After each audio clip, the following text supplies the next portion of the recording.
Yan, good morning. Papunta ako sa school ng anak ko. Kuhaan sila na ngayon ng first grading report card nila. May honor daw yung anak ko. Expected ko na magkakaroon siya ng honor kasi masipag anak ko mag-aaral.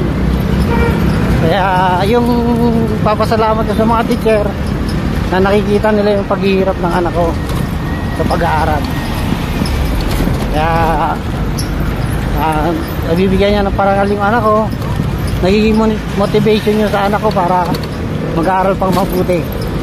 Yun. Kaya sa akin naman nakikita ko talaga na masisipag yung mga anak ko, yung dalawang anak ko. Lalo sa gabi, naabot sila ng umaga na 12 AM 1 AM sa kagagawa ng kanilang mga assignment, gawain sa school. Nakikita ko talagang masipag sila parehas magkapatid.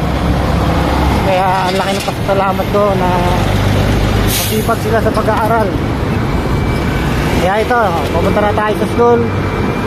Kukunin natin kanyang report card at ang kanyang parangal with honor. Ang daming sasakyan ditong malalaki. Kaya nakakatakot dito sa lugar namin.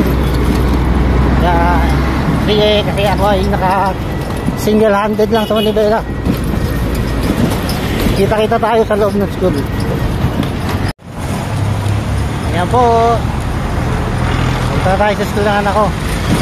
Sa aming mga parents, sa aming mag-asawa, proud kami na yung anak namin may mga achievement na ganyan, parangal. Kasi sa loob naman ng bahay, yung mga gawain sa bahay, si Mrs. talaga yung gumagawa na ng mga gawain bahay. Dahil madalas marami silang sinusulat, mga bata, maraming ginagawa. Kaya nahayaan lang ni Mrs. na gawin nila yung mga gawain nila sa school. At si Mrs. ang bahala sa mga gawain bahay. Kaya yan, proud kami sa mga anak namin na matatalino. Sa akin, masaya rin ako dahil mga anak ko sinusunod nila yung gusto namin na mapaganda yung buhay nila dahil sa pag-aaral. Kaya nandito lang kami lagi para sa kanila. Okay, malapit na tayo sa school. Ayan ako.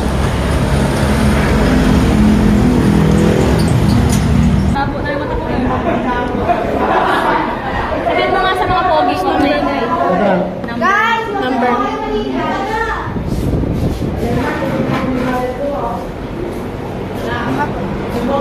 Ano yun? Yan po, kasama ko yung si Pogi. Punta kami sa school. Kukuha kami ng card ni Tita. Yan, yung gusto ko. Kukuha kami ng report card. Ngayon ang kuha ng Friday. Noong Tuesday, yung panganay ko naman ang kinuha ko yung report card. Ngayon naman, sa bunso. Kaya yan. Sinama ko na to, bagong gising lang to. Pogi. Ay. Ay, gising. Yan, dyan, nalilibang sa ating sa mga sasakyan. Yan, dahil mga sasakyan. First big truck. Yun, big truck. Kita-kits po tayo sa school. Ay, nagmamanaya tayo, isang kamay lang eh. Big truck.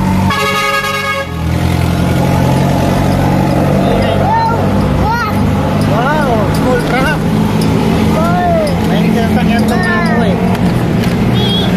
Okay, bye-bye. Kita-kita tayo sa school.